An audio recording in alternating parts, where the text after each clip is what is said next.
Thank you all for waiting with us, and thank you, Mike, for making it all the way here and getting set up. We really, really, really appreciate it. You're welcome. So good evening on behalf of the League of Women Voters of the Reading area.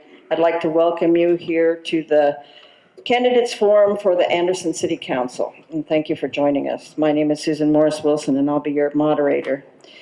One of the things I like to do at the beginning of these events is to talk a little bit about what the office is responsible for, so that you can gear your questions towards those responsibilities versus maybe the County Board of Education or maybe the County Board of Supervisors. Welcome, Chris.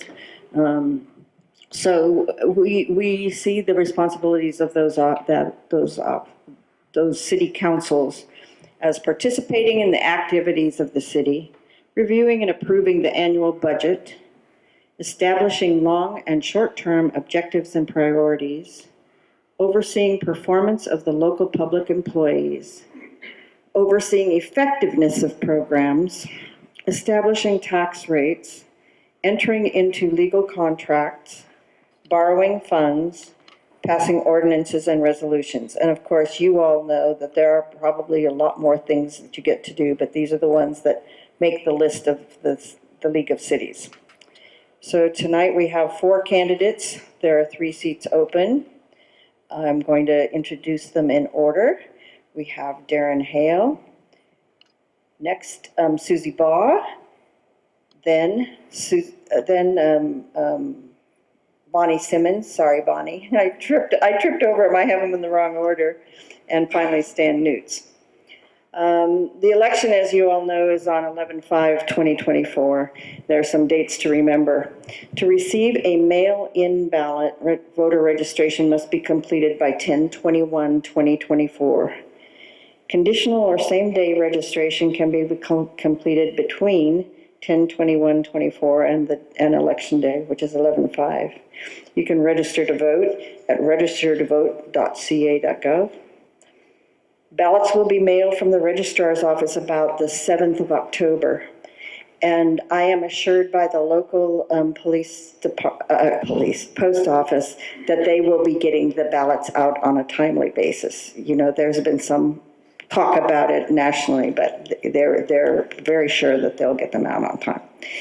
Early voting sites are available prior to Election Day, starting on 10/26.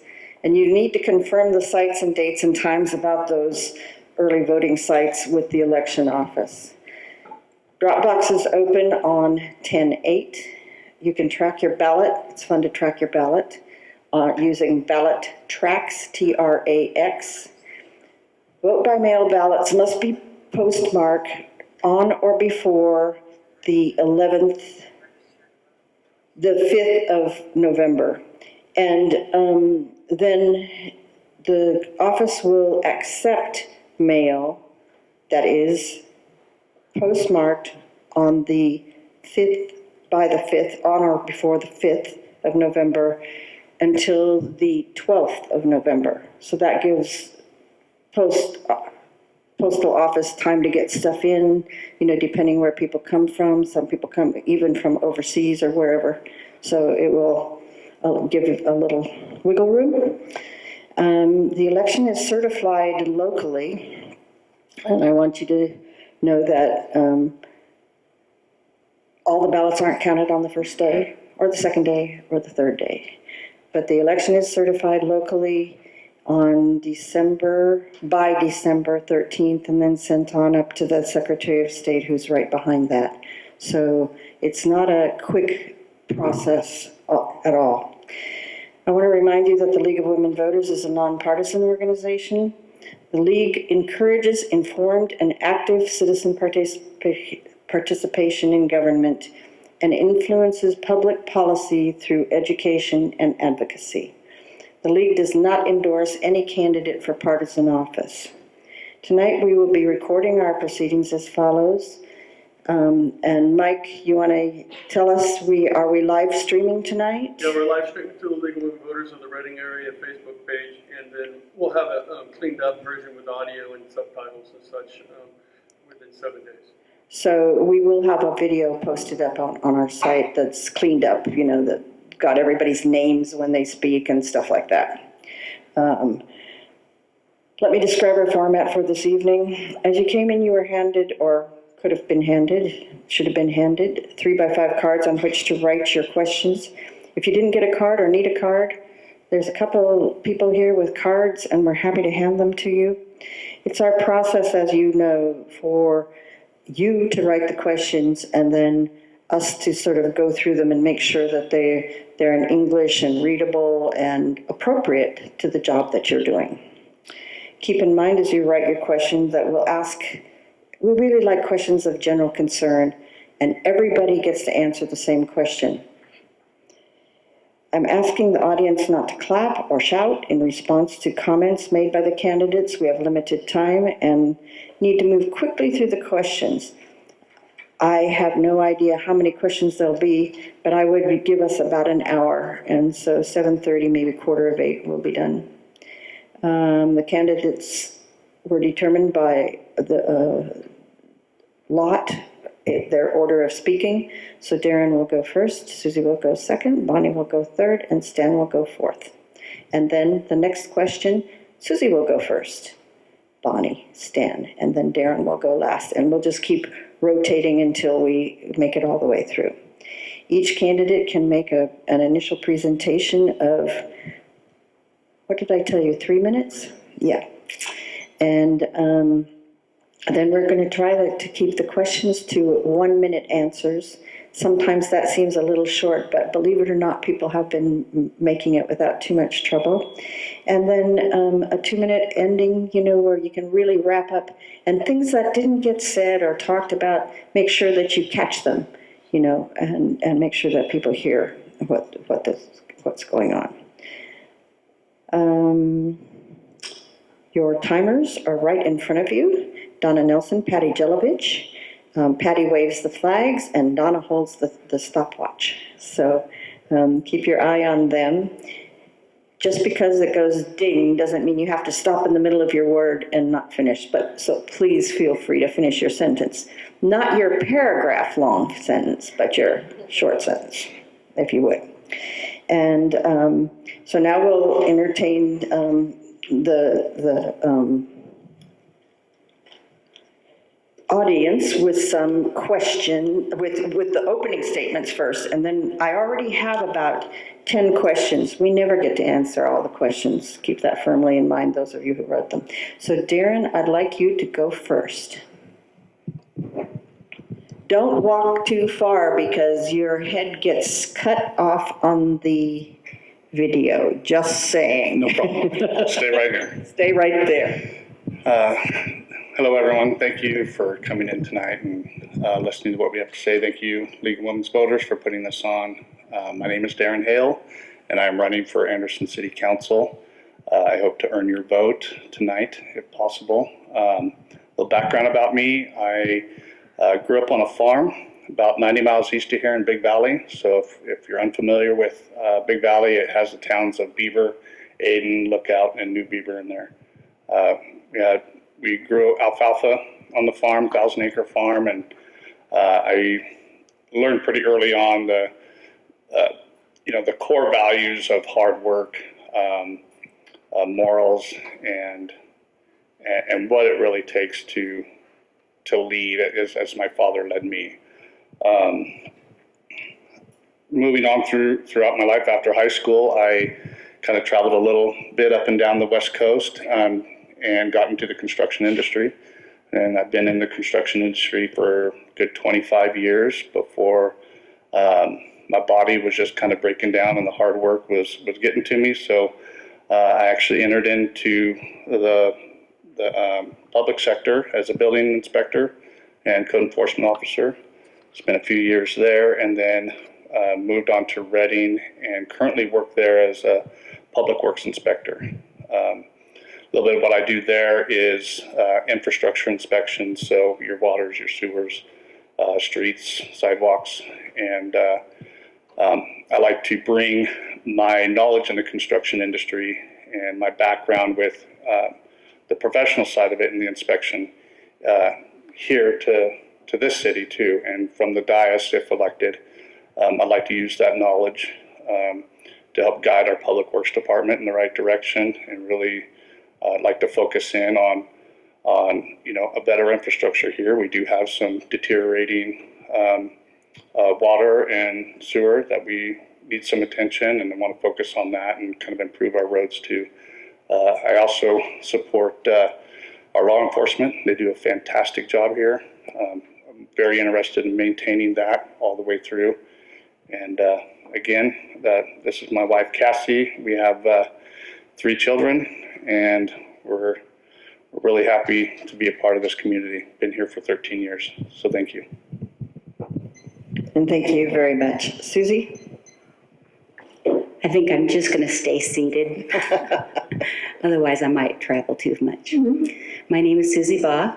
Thank you so much for coming out. It's kind of sad that we don't have more people that are interested, but I'm glad that you are here. And that it's going to be videoed. That's even better. Maybe more people will hear this. I have been a part of the city of Anderson my whole life. I grew up, I was born here. Well, actually, when I was born, my parents lived in Millville, but we moved to Anderson Heights when it was, and my parents bought one of the original houses up there. And I went to every school in Anderson, and then I was employed here in Anderson at a flower shop, and I delivered flowers for a couple years while I was in high school. And then I married my boss. And we have 4 children, and one of them's here. Violet is in the back row. She's 12. And I love this city. I can't even say enough about our police department, our city hall, that every department of this city works very well, and we have people who are extremely dedicated, and I am very proud to be a part of the city council, and I would like to continue for another 4 years and see what we can do. One of the things that I was able to do was to write the positive of when we were doing our bid for the sales tax, half-cent sales tax. And so I wrote the positive on that, and I was very happy and proud when it passed. And I believe it's probably one of the last ones that has passed.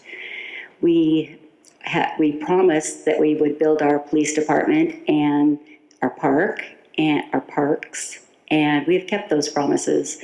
Our police department is fully staffed, and our parks have been added to. The splash pad was something that was my brainchild. I went to Arizona and took pictures of 2 of them that were in my son's city and brought it back and showed the city manager, and he jumped on board, and now we have that beautiful water park that is, people attend it and come from all over the state, well, North State for sure.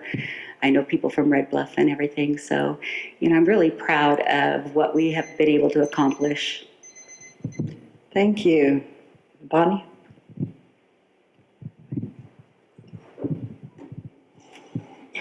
Your head might get cut off. Am I good? Oh, that was loud.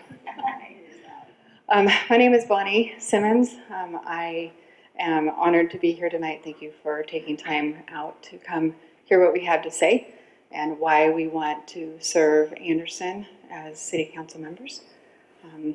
I grew up in Alturas, which is further away, but a small town. My dad was a fireman, so I was raised with a fireman's daughter's life. When he was gone a lot of summers, I was raised. He was also an EMT, and so I was raised in that world too. So I have a huge respect for law enforcement and firemen, and just that was just a life that I had growing up. I moved down here to Reading after high school. I met my husband. We've been married almost 30 years. We have 3 children. We have a 12-year-old son still at home, which I homeschool, so that's a full-time job in itself. And it always leads to lots of adventures. We are very active in our community. I believe in serving. We host a Christmas dinner at the senior center for the seniors or anybody who needs a place to go. And so, and it's all free and donated. We've served 150 to 350 people. So volunteering and giving back is huge to our family. It's a part of who we are. I'm also the current planning commissioner, and that's a new job for me. I was appointed to that in February. So it's been a huge, fun learning adventure to get to learn all the details and ins and outs of the processes of how things work in the city. I was also appointed to the Shasta County Commission on Aging. So seniors are just near and dear to my heart. And I've learned lots of things on how we can improve and serve our seniors better. And I would like to just work to continue to keep our city beautiful and safe. I'm a runner, so I'm always, making sure that where I go is safe, and I never feel unsafe. So thank you for your time tonight, and I look forward to answering questions and for you guys to get to know me better. Thank you. Stan? Good evening. I'll stay seated because I'm taller than everyone else, and I guess I better move this away. Thank you for coming. I really appreciate it. I'd like to earn your vote again. I've been serving on the council now since 2016, and it's an honor serving all of you. Anderson has been my home since 1958. I graduated from Anderson Middle School, the high school, Shasta JC, and Chico State. I worked at all the local mills while in college in Coleman Fish Hatchery, and then Uncle Sam knocked on the door and said, "Son, it's time to show up." So I served 20 years in the U.S. Army as an Army officer. I retired as a major. I'm a Gulf War veteran. I also have been deeply involved in a variety of community organizations. I've coached Anderson Youth Football and served on the board of directors for a period of 8 years. That was back in the days when we had powerhouse teams. I've been a member of the Anderson VFW since 1991. I currently chair the Voice Democracy and the Patriots Pen Essay Contest, which allow kids to earn money and scholarship money through writing an essay. It is a merit-based scholarship. I'm also chairman of the Memorial Day service at the Anderson Cemetery for the last 20 years. I serve as the ESSER coordinator at my church for the last 24 years. I also teach a concealed carry training, and I'm a licensed mortgage broker. Since I've been on the council, I'd like to go back to the first meeting I had with Jeff Keyser, probably in December of 2016. I said, "Jeff, we have 14 cops on the beat right now. And based on what AB 109 and Prop 47 have done, they've already released approximately 40,000 prisoners out of state prison. We need to get to 24 officers. We've got to 24 officers. Crime is down significantly, and we have one of the safest communities in the state. We built over 200 new single-family homes, and we brought in 9 new businesses. And we have a wide variety of park improvements. Some of them have already been mentioned. I put a lot of time into education, and I'd like to say that public safety, city utilities, and business developments will continue to be my priorities. And one of these is a capital improvement plan that we started last year to fix our aging water structure. We have 38 miles of water lines in the city of Anderson. And to give you one example, we have 4 different types of piping in there. In the last 3.5 weeks, we've had 19 leaks. So the idea is to fix them ahead of time so we don't fix them at 2 o'clock in the morning. Thank you. Thank you. If you would hand the microphone to Susie, Susie gets to answer the first question first. And this question is, what is the reason you are running personally What has brought you to the city council? Well, as an incumbent, I love what I have been doing, and I would like to continue that. I've come to realize that the flavor of our city could be changed in one election, and especially this one, because with 3 people that are running, that have to run, you could have 3 people that do run and that would not have the same way of thinking that we've had, the conservativeness. And so it's really important to continue on. And I still have a lot more I want to do. There's, our parks have a lot more work to do. We want to keep our police department in good standing, and as Stan said, we have an aging water system that needs to have a lot of work done, and being fiscally conservative, I want us to be very careful with our finances. Thank you. Bonnie? I want to run for city council. It's something that I've wanted to do for many years and have worked hard to learn and equip myself for this job. I feel that change is good, and with change comes new opinions and new voices, new energy, new ways of doing things. And that doesn't mean that things have been bad. It's just, I think it's healthy for cities to have new ideas and a new voice. And that's why I want to run. I love Anderson. I want to be a part of it. I want to be a part of the future that is in our community. Thank you. Stan? Thank you, Bonnie. There's some things that we still need to continue to do. One of them is maintaining Anderson as one of the 3 safest cities in California.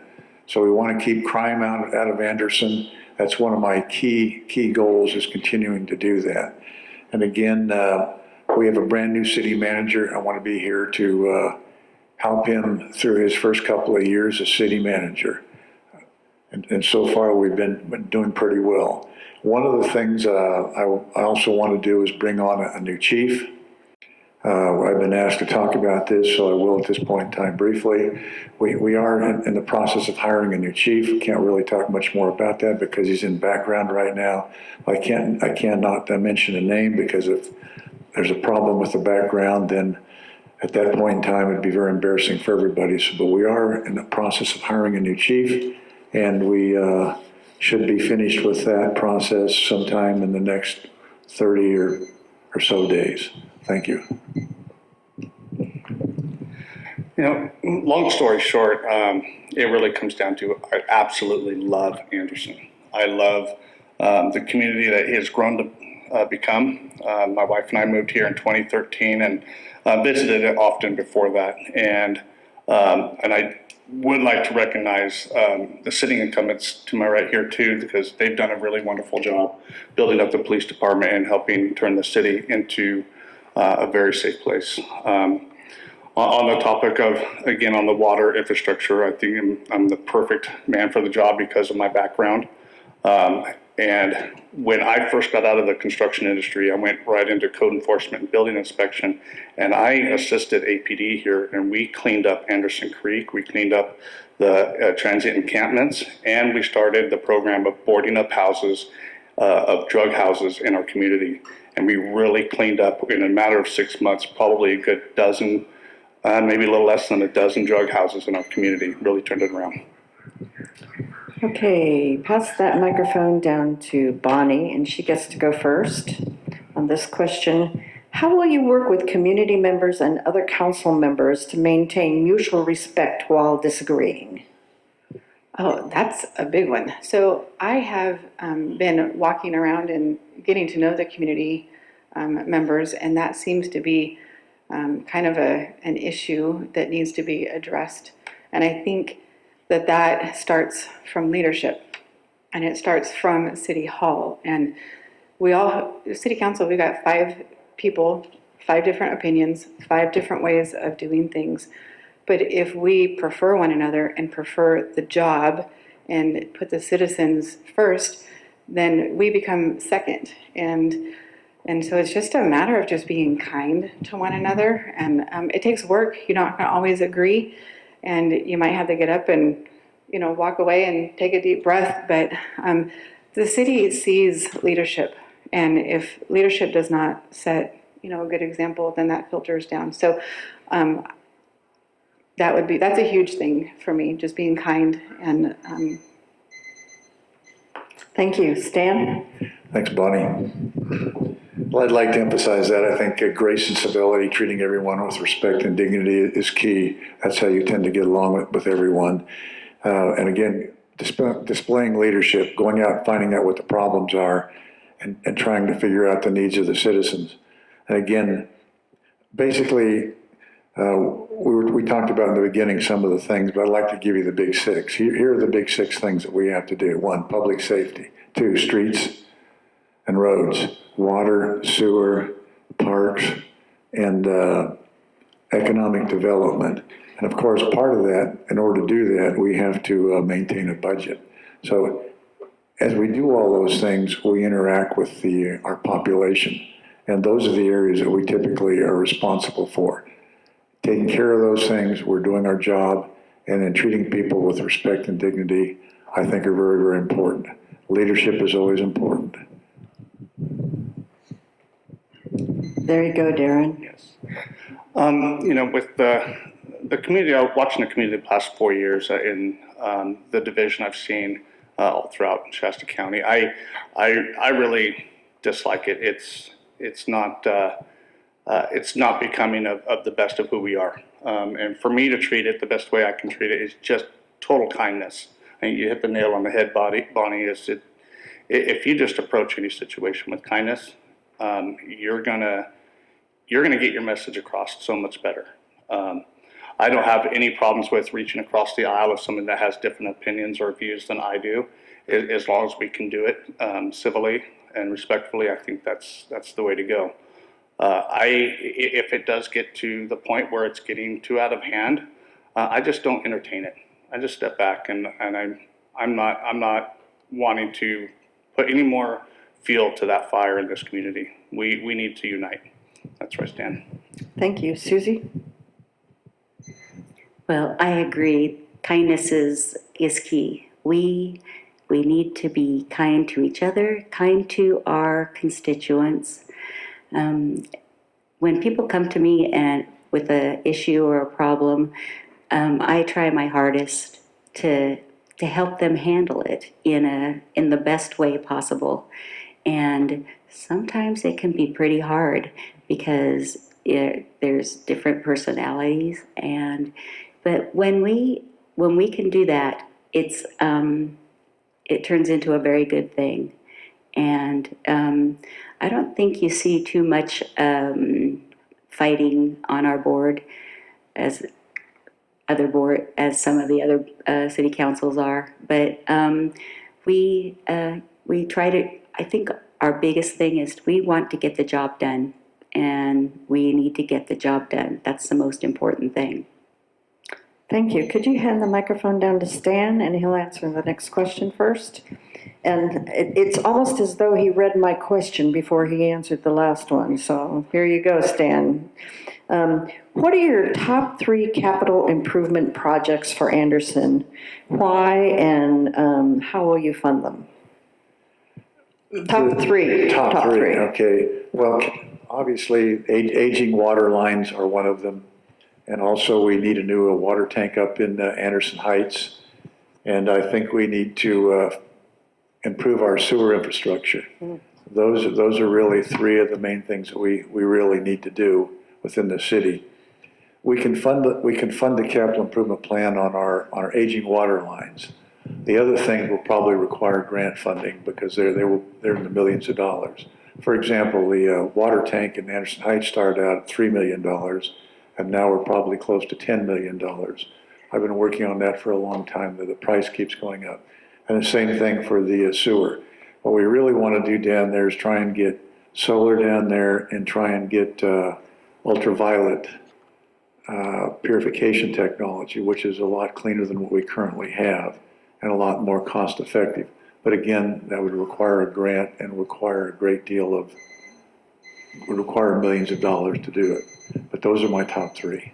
Thank you. Darren? Yes, Dan's correct on the water. Water is number one. There's no question about it. It is our lifeblood. We need to survive, and we need good drinking, sustainable water. Our water lines are deteriorating. They're aging out pretty quickly. So that would be number one. Sewer lines, I think we can probably manage sporadically in places. I think the finding out ways where we can cut costs with our energy bill at the sewer treatment plant, like solar or other options, is a way to go, because PG&E is outpacing our ability to operate, and that's not good. And then it would be streets. So water, the sewer treatment plant, and streets, and those are my three. Thank you. Susie? Well, I think you're going to probably hear the same thing from all of us, but we are having tremendous numbers of leaks right now. You have to understand that our infrastructure, our city was founded in, 57, and the sewer was being built then, and our water lines. And so because we have all those years and a lot of changing ways of building, we have multiple types of pipes that are feeding the water to our homes, and we also have multiple kinds of sewer lines. And so we are having to deal with this a lot.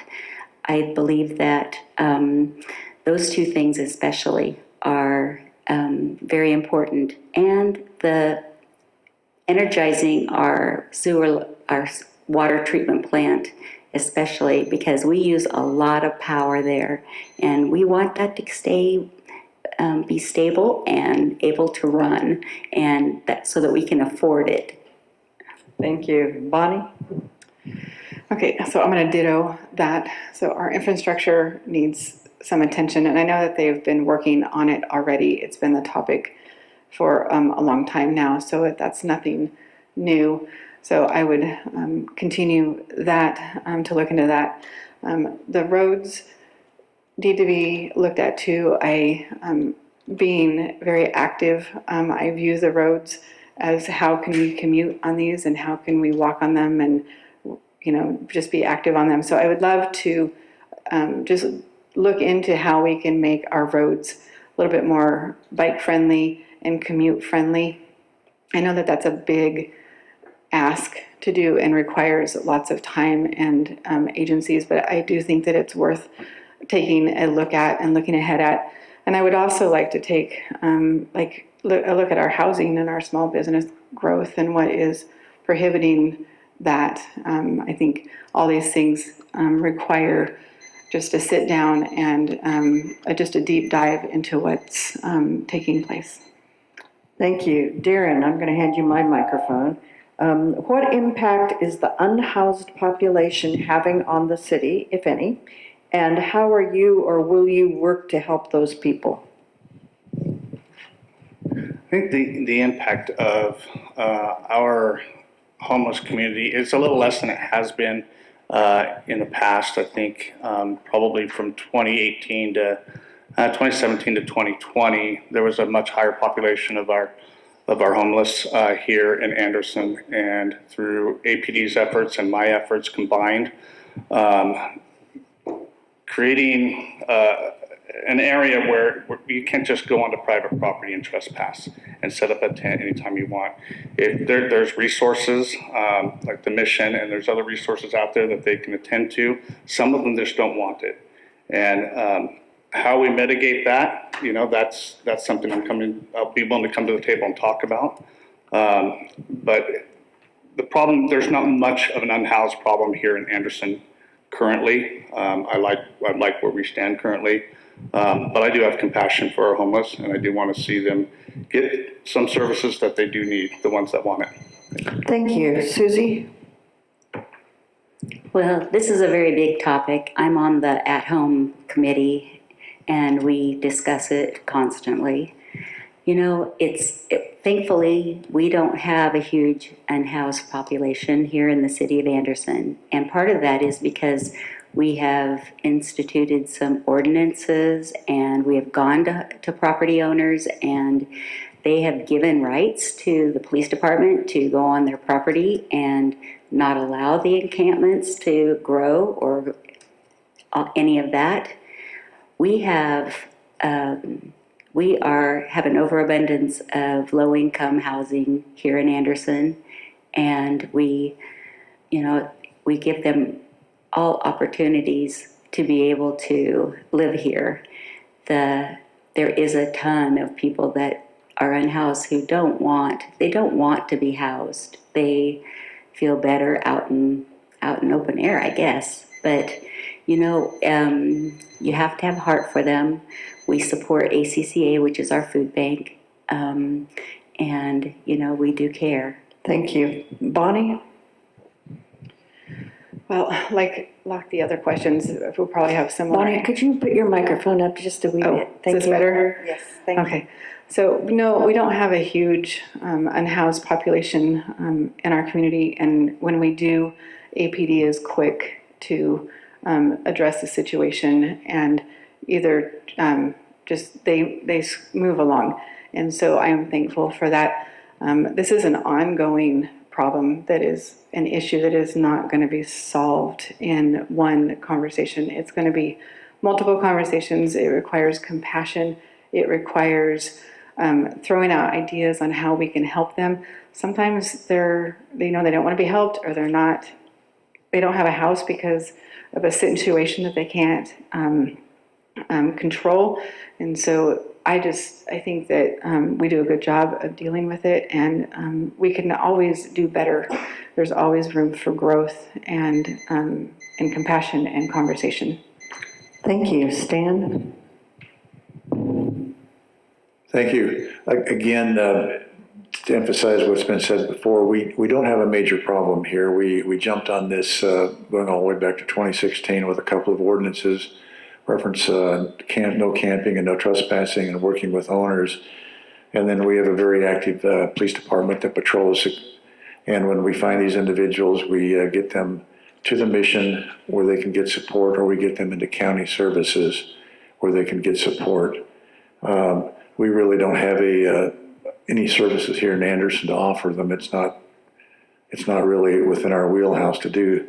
But APD shows us quite a bit of compassion to them as possible. We have one of our citizens right now who is a missing person, and the amount of services we tried to get that person to accept was extremely extensive. And unfortunately, they turned most of them down, and now they're a missing person. So we have a lot of compassion for them, and we just hope that they would accept the services that are available. Thank you. Could you hand the microphone back to Susie, and she gets to go first on the next question? I like this question, actually. And all of you have been saying how proud you are of Anderson. So the question is, what do you see as the most outstanding aspect of Anderson? We're thinking good here, not outstandingly bad. We're thinking outstandingly good here. I don't think of outstanding as bad. No, I don't either, but I thought I better be clear. Oh, we have a hidden jewel in Anderson River Park, and something to be very proud of. And there are lots of plans for our park, and even Volante Park is outstanding. We try really hard to keep our place family friendly, and I think parks are one of the huge things to do because we want our kids to be outside. We want them to be able to have exercise, and it's good for adults too.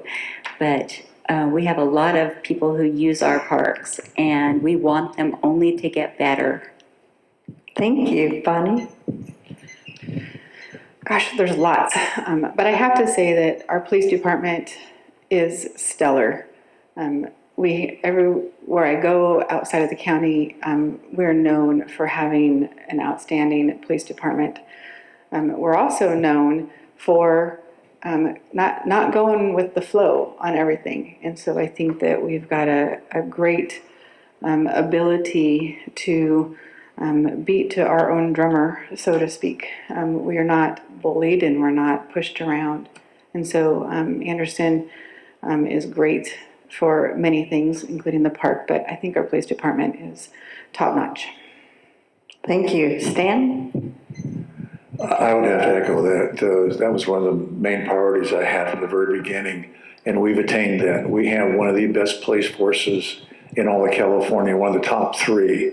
When I go to the League of California Cities, I compare, and we have one of the top three police departments in all of California.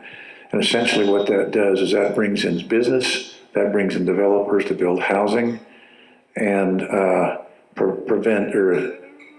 presents a very safe environment for people to walk at night and be able to actually use our park. Now, the other thing really is our park. I think our park is also another crown jewel. We have Mosquito Serenade down there. We have car shows. We have Trunk or Treat. We have lots of picnics and lots of events down there, to include the recent Labor Day picnic. So there's lots of things that the park does. So police department and park would be our two crown jewels. Thank you. Darren? The most outstanding thing in Anderson.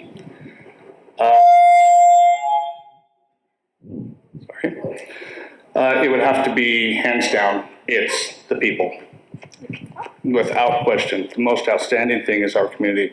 It is every single resident, every single citizen, and even more so the children. Without our children, we don't have a future. So our most outstanding asset is not anything government whatsoever. It is 100% the people that live and thrive and partake in the things the city has to offer and give back what they have taken to other people and passing it forward. It is 100% the people without question. Thank you. Thank you. Microphone to Bonnie. I think, was Bonnie next first? Yeah. How would you work with the Board of Supervisors to coordinate services for folks that are here? I heard a little bit about coordinating services for unhoused individuals. I'm sure there are other things. Is there stuff that you need to work with the county Board of Supervisors on, and the county, departments and so on? And what is that, and how would you do that? Well, I would do that first by learning and probably getting a hold of one of the Board of Supervisors and asking what the process is. That is something that honestly I've not dealt with as far as collaborating in that realm. So that's something I really have to learn on.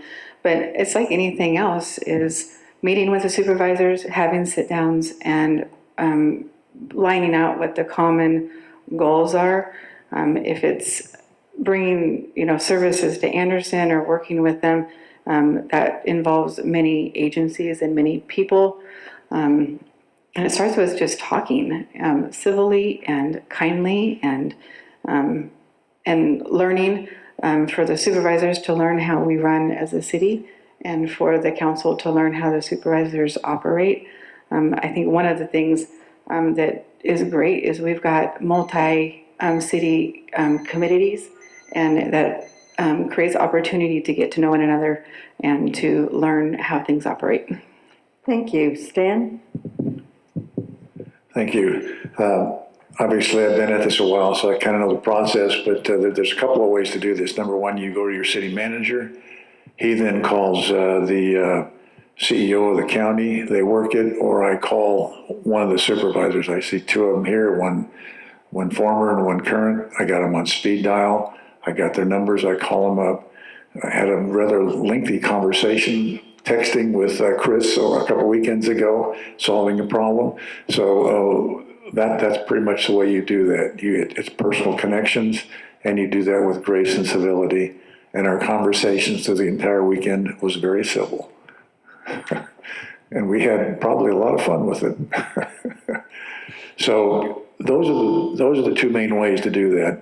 And you also could call and talk to some of the departments, some of the other people who are elected within the county as a counterpart. For example, the comptroller, you could talk to them, or talk to the local sheriff. They're elected, you're elected, so you could talk to them one-on-one. Thank you. Darren? Can you repeat the question, please?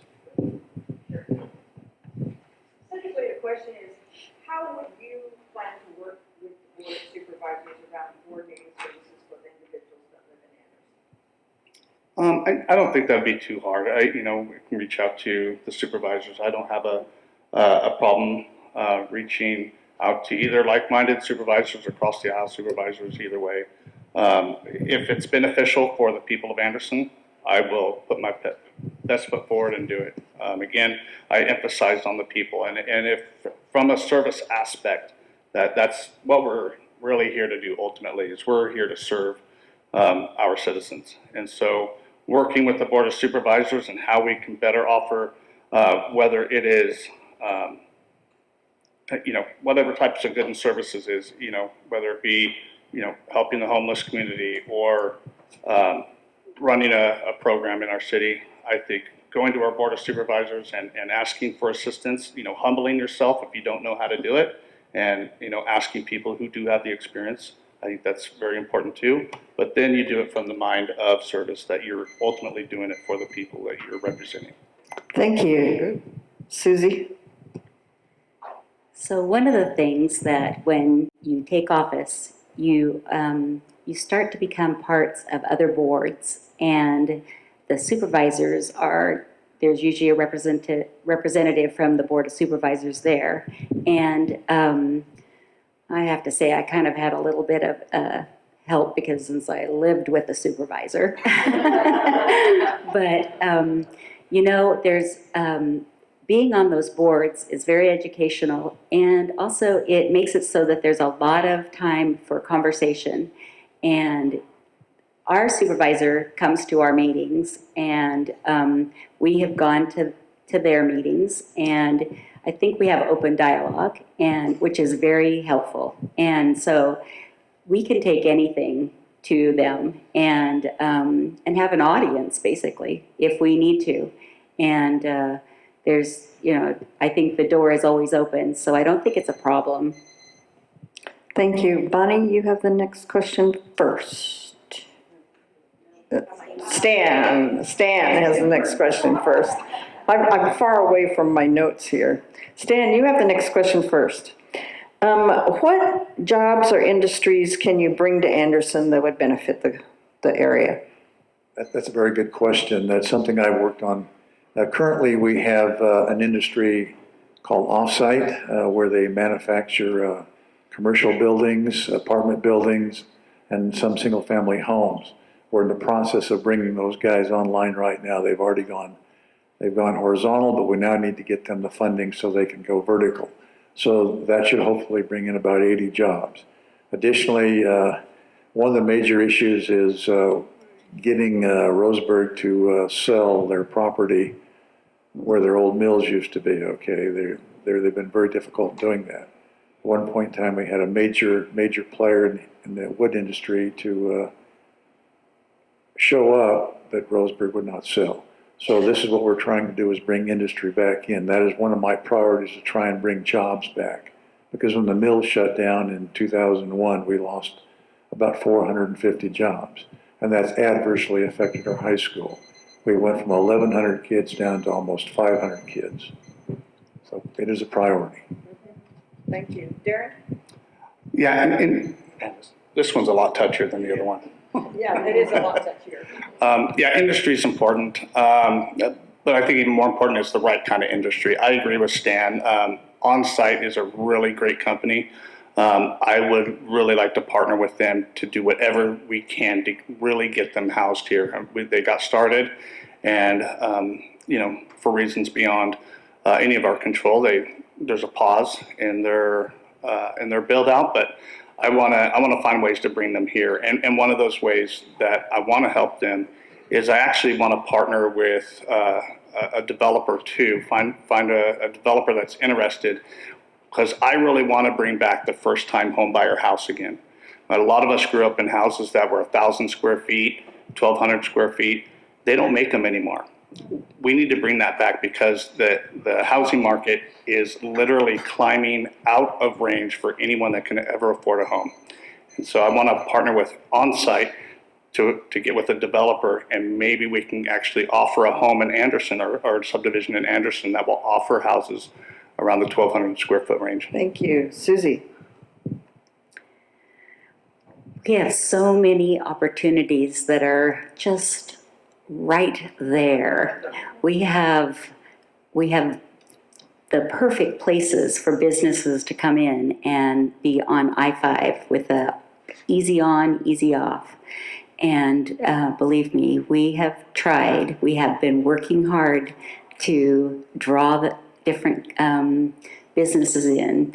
Maverick has been a really good example. They are so much bigger than we ever dreamed they would be in their sales, and so they're really bringing in a lot of gas tax and sales tax. It's been amazing. We don't want a lot of more gas stations. We need a variety. And we annexed in all of the Roseburg property in hopes that it will become a thriving area of different types of businesses. And so it's right there. Reddings they're pretty full, so. Thank you. Bonnie? So one of the things that I would like to see is generational growth. I know that one of the changes that we've seen in the 25 years that we've lived here is the small businesses, the small mom and pop businesses are no longer here.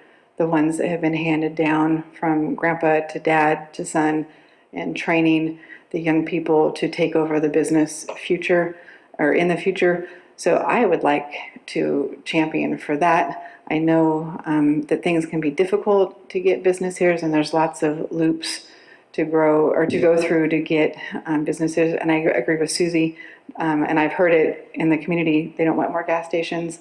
They're maxed out with the gas stations.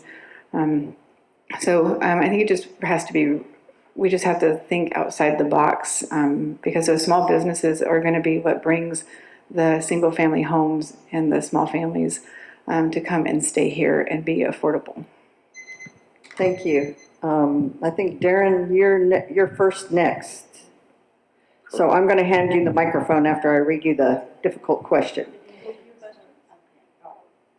Oh, you haven't answered. He asked the question. Yeah. You have mentioned, all of you have, or several of you have mentioned the need for solar to mitigate PG&E rates. How will you encourage citizens to buy into solar for their homes, cars, businesses, all that?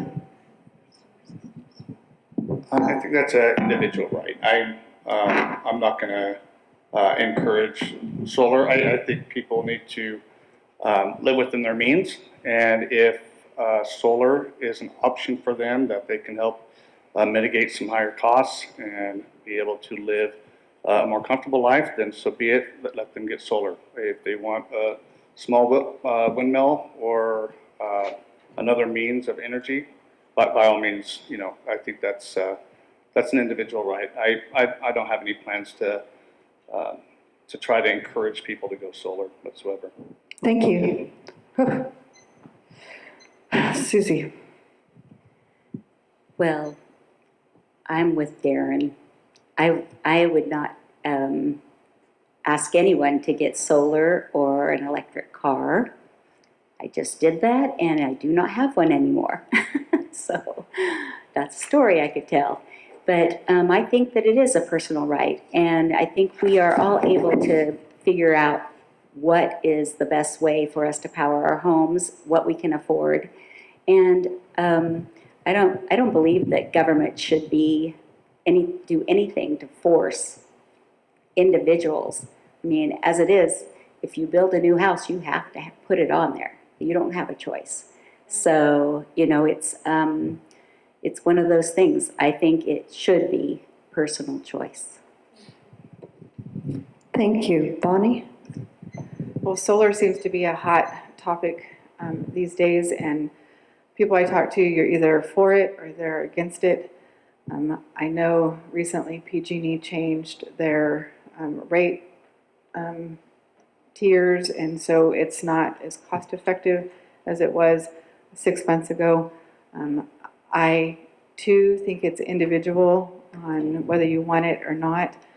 Solar is very expensive, and if you look at the bigger picture too, and unless you have all the other battery stuff that goes along with it, it's really not a complete system in itself. So that's got to be a family conversation, and if that's something that they believe in and they can make it work, then I'm all for that. But that is such a personal choice. Thank you. Stan? Thank you. I think that's an unanimous answer. That truly is an individual choice. That's up to the individual. We should not be mandating that. And I think we've probably gone too far within the state to do that. You have to consider the payback period. How long is it going to take? Is it going to be a $40,000 system or a $50,000 system? How long will it take to pay back? Then you've got your mean time between failures, which is your equipment. Probably 7 years ago, the equipment really wasn't up to snuff. Today, the equipment is better. They've made that massive improvements in the equipment, so it might be a better choice for some people. And now it seems like batteries are something that are needed, so you can continue to run your solar or your lights when it's peak or non-peak. So that has to be an individual choice. Thank you. And pass that back to Susie, and she'll go first on the next question. And I think this is right up her line, too. What programs do you provide for youth in Anderson? What efforts are you making to make sure that your kids get what they need? Well, we have our youth center, our teen center, and we support that as a city. And it's in a beautiful building, and they have pretty good attendance there. I'm always impressed when they come and give us a report. They're very active. We, in our schools, have quite a few different, they do a lot of activities and outreaches, but also here at City Hall, we offer quite a few programs during the summer especially. We have our swimming program. We have a summer program where people drop their kids off and they get to have a program in the park where they get to do a lot of different things as like a club. And we have, I am not even sure all that is offered right now, but a lot of times there's dance lessons, karate, you name it, we have it. And we are very family oriented. Thank you. Bonnie? So was it what services we offer to all children or our children? Just the children. Okay, so I was just clarifying. So we have a ton of summer programs. We're always getting things in the mail for opportunities for our children to do multiple different types of summer programs. There's a youth basketball that's run through Parks and Rec that they're always looking for coaches. Just put that a bug in your ear. They need help. And so the youth center is a great option for the kids after school. And so Anderson does a great job to try to provide needs and fun things and activities for our youth. I know our daughter did the basketball when she was younger, and it was great. It was great. And so we're not at a loss for activities for our children to do in our city. Thank you. Stan? Yeah, thank you. It's a topic that I've been involved with for many, many years. Back in the day when I was a youth, it was a high school pool, 10 cents a visit. Okay, so I took my sisters and that's where we went. But we had youth football, youth basketball, and baseball back in those days. But today we've got soccer. We've got a variety of other things. We've got a teen center. We've got all the other big swimming programs.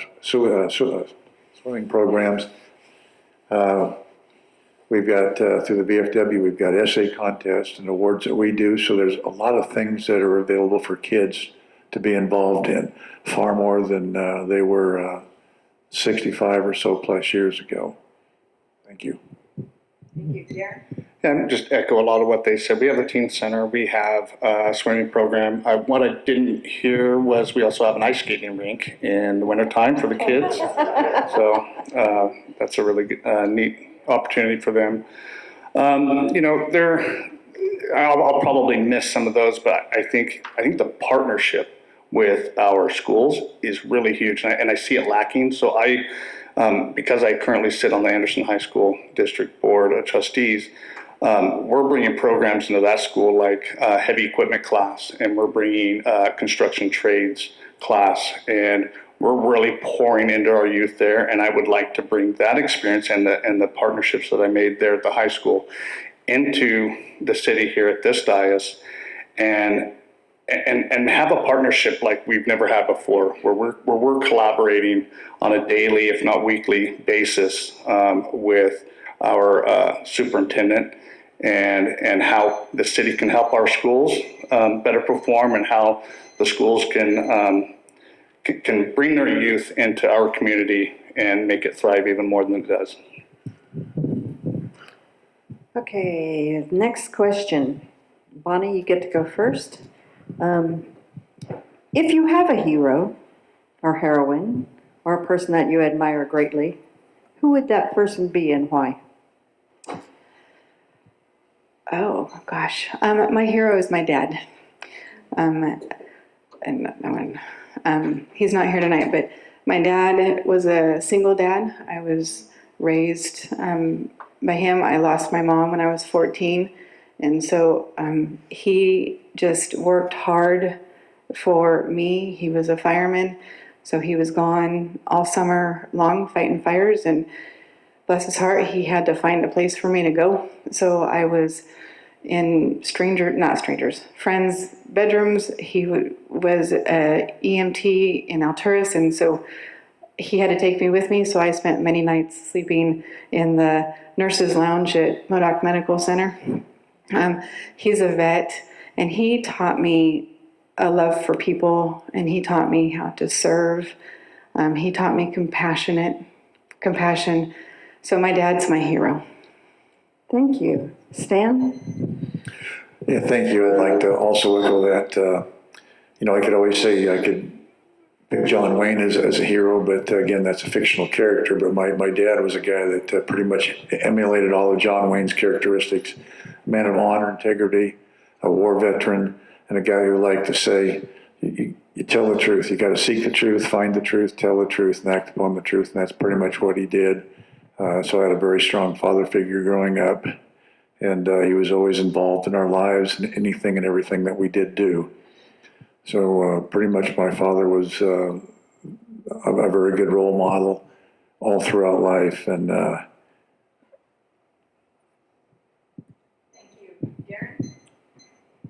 I had to think about this, because I do want to say my dad too, but to be perfectly honest, it's Jesus. It really is. No one has picked me up off of my face more than the love of God and the love of Jesus. I could not be where I am today without that relationship. There is no way. He has guided me through so much that I can't even begin to explain it all. But the perfect example of humility, the perfect example of integrity, of courage, of honor, and just the moral character of himself is everything I want to be, and how I try to look up to and lead as he led. That's it. You stole my answer. My dad died when I was 12, and my mom remarried fairly quickly, and my stepdad was an amazing man. He had a huge work ethic, and I had a grandfather that was, he was just really quite the guy. He was an inventor. He was a hard worker. He was somebody to really look at and to follow it with a work ethic. Huh, Cassie? And I learned so much from my dad and my stepdad and my granddad. But I have to say, Jesus does top it all. I can't even imagine life without him. And I follow him every day. And I try to do everything that I can to lead people towards him because it's so important. Thank you. And that ends the questions for this evening, so I'm going to hand the microphone back to Stan, and he's going to do the first closing. The closing is 2 minutes. And Stan, your turn. Okay. In closing, I think what's important is that we continue to maintain the tempo that we've been doing within the city of Anderson. We want to remain one of the safest 3 cities in all of California. We want to keep crime down, and we want to have a safe place for our citizens to walk at night. We want to be able to enjoy our parks. So we want to continue to support a safe city environment. Once we do that, business will come and thrive. We have brought in about 9 new businesses since I've been on the council, and typically they all tell me we're here because of the police department. We brought in a lot of new single-family homes. People are moving here because of public safety. And next thing is I'd like to see us work on getting the solid paying jobs for our citizens. This is where the offsite thing is working. And I'd like to try and develop the other area out there where Roseburg used to be. We need to bring back some of the higher paying jobs we lost. Now, another thing is I want to try and push back against some of the unfunded and unrealistic mandates from California's extreme left legislature. They're really out of touch with rural areas. They have a wide variety of these things, and they often tend to be unfunded mandates. One of them actually deals with water. Others deal with things like trash. So these are some of the things that we're continuing to push with. And I would like to simply, close with we're on track. We're doing a good job, and I'd like to continue along that vein. And also I'd like to say that Jesus has been my guiding light for many, many decades, okay? And I'd like to say thank you for coming. God bless and have a safe trip home.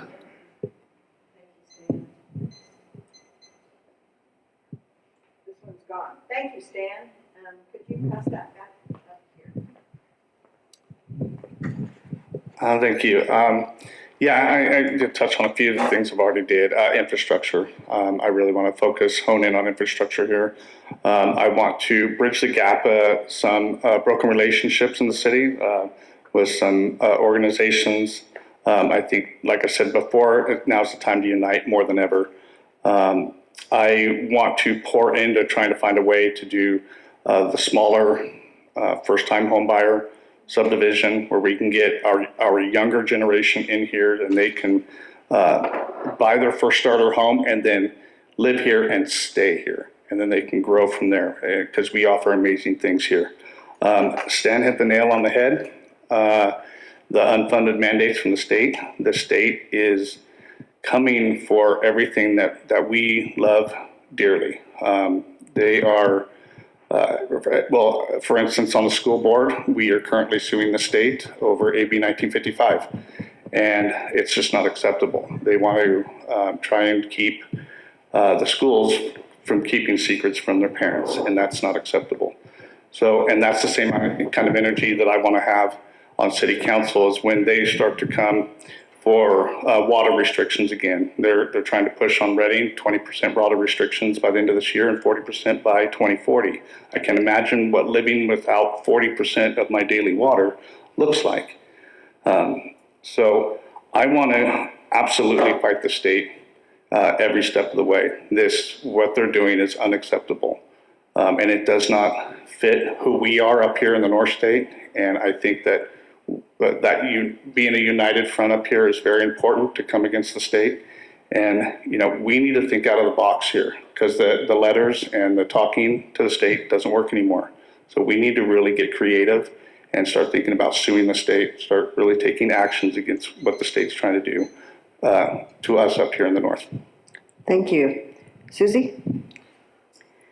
Well, first of all, thank you again for coming and spending your time here with us. I just really want our city to continue on as a family-friendly place. And I think that there's so many things that need to be done.